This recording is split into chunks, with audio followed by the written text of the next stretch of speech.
Hello বন্ধুরা, তোমরা সবাই কেমন আছো? আজ আবার একটা নতুন রেসিপি নিয়ে চলে এসেছি। তোমাদের সবার ফেভারিট হচ্ছে মাটন কারি, একদম ঘরোয়া স্টাইলে।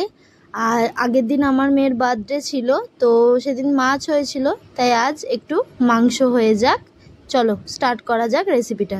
তেলটা গরম হয়ে গেছে। এখানে আমি তেজপাতা আর গোটা গরম মশলার ফোড়ন দিয়ে দেবো। আমি গোটা গরম মশলার ফোড়নটা দিয়ে দিয়েছি, ফোড়নটা খড়েও গেছে। এরপরে আমি এখানে কাঁচা পেঁয়াজগুলো কুচি কুচি করে কেটে রেখেছি, সেটা দিয়ে দেবো। এখানে আমি পেঁয়াজটা দিয়ে দিয়েছি, এবারে ভাজছি ভালো করে। তো মোটামুটি 12-13টা পেঁয়াজ আছে। এই রান্নাটায় পেঁয়াজটাই একটু বেশি লাগে, পেঁয়াজের যে টেস্টটা সেটাতেই মাটনের ফ্লেভারটা আরও ইনক্রিজ করে। এখানে তেলটা একটু কম হয়েছে, সেই জন্য আরেকটু সর্ষের তেল দিয়ে দিলাম। অনেকে হয়তো বলতে পারে যে এখন কাঁচা তেল অ্যাড করছি, বাট পেঁয়াজ ভাজার সময় তেল অ্যাড করলে সেই তেলটাও ভাজা হয়ে যায়, তো কাঁচা কোনো গন্ধ থাকে না।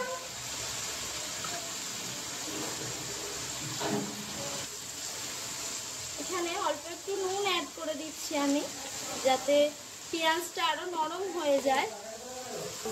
পেঁয়াজটা হালকা ভাজা হয়ে গেছে, তো এবারে আমি রসুন থেতো করে রেখেছি। তো একটা গোটা রসুন ছিল মিডিয়াম সাইজের, তো সেই রসুনটাকে ছাড়িয়ে থেতো করে নিয়েছি, ওটা অ্যাড করে দিলাম। পেঁয়াজটা দেখো ভাজা ভাজা হয়েছে হালকা, এবারে হালকা ভাজা ভাজা হয়ে গেছে। এবারে আমি একটু চিনি অ্যাড করে দেবো। দেখো অল্প 1 চামচের থেকেও কম চিনি দিয়েছি, ভালো করে ঘেটে নেবো। পেঁয়াজের কালারটা আরো ডার্ক আসবে, সেই জন্য আমি চিনিটা এখানে অ্যাড করলাম। এতক্ষণ গ্যাসের ফ্লেমটা হাই করে ভাজছিলাম, এবারে গ্যাসের ফ্লেমটা একটু লো করে দিলাম, নাহলে পেঁয়াজটা পুড়ে যাবে। এবারে আমি এখানে 1.5 খানা কাটা টমেটো আছে, দিয়ে দেবো। একটা বড় সাইজ আর একটা মিডিয়াম সাইজের হাফ টমেটো দিয়ে দিলাম। টমেটোটা দিয়েছি, এবারে আরেকটু নুন অ্যাড করে দেবো, তাহলে টমেটোটা একদম গলে যাবে। হাফ চামচ এখানে নুন দিয়ে দিলাম। দেখো পেঁয়াজটা একদম ব্রাউন কালারের হয়ে গেছে আর টমেটোটাও গলে গেছে। এই সময় আমি আদা পেস্টটা দিয়ে দেবো। আদা পেস্টটা দিয়ে দিলাম, এবারে ভালো করে নেড়ে নেবো। আদাটা ভালো করে দিয়ে দেওয়া হলো পেস্টটা, এবারে ভালো করে মশলাটা কষবো। দেখো আদাটা ভালো করে ভাজা হয়ে গেছে, এবারে হলুদ আর জিরে গুঁড়ো দিয়ে দেবো। হলুদ আর জিরে গুঁড়ো দিয়ে দিচ্ছি।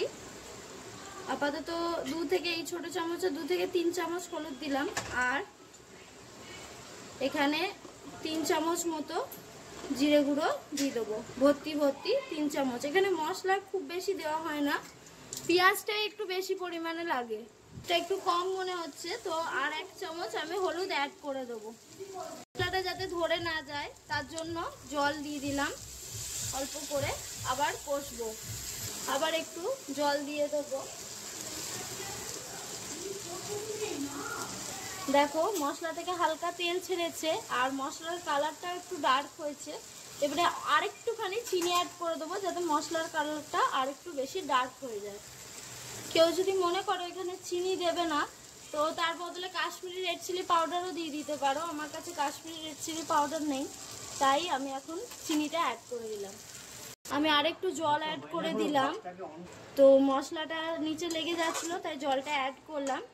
মাঝে আরও একবার জল অ্যাড করেছিলাম। জল অ্যাড করে করেই কষতে হবে, যাতে মশলাটা ভালো করে ভাজা হয়ে যায়, কাঁচা গন্ধটা চলে যাবে। মশলাটা কষা হয়ে গেছে, আমি এবারে প্রেসারে মশলাটা দিয়ে দেবো, আর তার সাথে মাংসটাও এবারে কষা হবে মশলার সাথে। এই যে মশলাটা প্রেসারে দিয়ে দিয়েছি, এবারে মাংসটা দিয়ে দেওয়া হচ্ছে।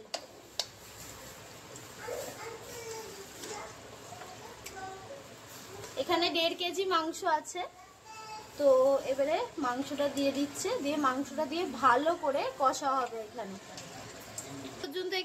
আমি এখনো পর্যন্ত এখানে কোনো লঙ্কা অ্যাড করিনি, তো এবারে একটা শুকনো লঙ্কা ভেঙে আর 2টো কাঁচা লঙ্কা ছিঁড়ে অ্যাড করে দিলাম, দিয়ে কষা হবে। এবারে আমি ধনে পাতাটা একটু কুচানো ধনে পাতা রেখেছি, তো সেটা অ্যাড করে দেবো, যে সেন্টটা ভালো বেরোয়। আর এর সাথেই একটু গরম মশলা দিয়ে আবার কষবো। এই যে আমি গরম মশলাটাও দিয়ে দিয়েছি, এবারে এটা আবার ভালো করে কষা হবে। দেখো মাংসটা 10 মিনিট কষা হয়েছে, 5 থেকে 10 মিনিট। এরপরে আলুটা অ্যাড করে দিচ্ছি।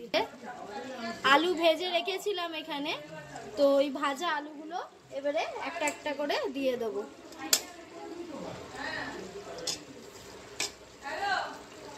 মাংস থেকে যে জলটা বেরিয়েছিল সেই জলটা পুরো টেনে নিয়েছে কষতে কষতে।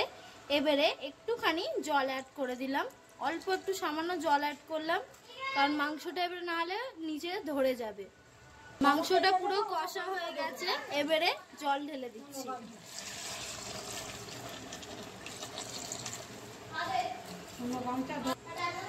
আর একটুখানি জল দিয়ে দিয়েছি, এবারে লাস্ট একটুখানি শাহি গরম মশলা দিয়ে দিচ্ছি, অল্প একটু দিয়ে দিলাম, ব্যাস। এবারে প্রেসারের আর ধনে পাতা দিয়ে দেবো, ধনে পাতাটা পুরো ছড়িয়ে দিলাম, যেটুকু কাটা হয়েছিল দিয়ে দিলাম। এবারে প্রেসারের ঢাকনাটা লাগিয়ে দেবো। আমাদের তৈরি লাল লাল ঝাল ঝাল বাঙালি স্টাইলে মাটন কারি। তোমাদের এই রেসিপিটা কেমন লাগলো আমাকে অবশ্যই জানাবে। আর এরকমভাবে আরও নতুন রেসিপি পেতে হলে অবশ্যই এই চ্যানেলটাকে ফলো করো আর সাবস্ক্রাইব করো।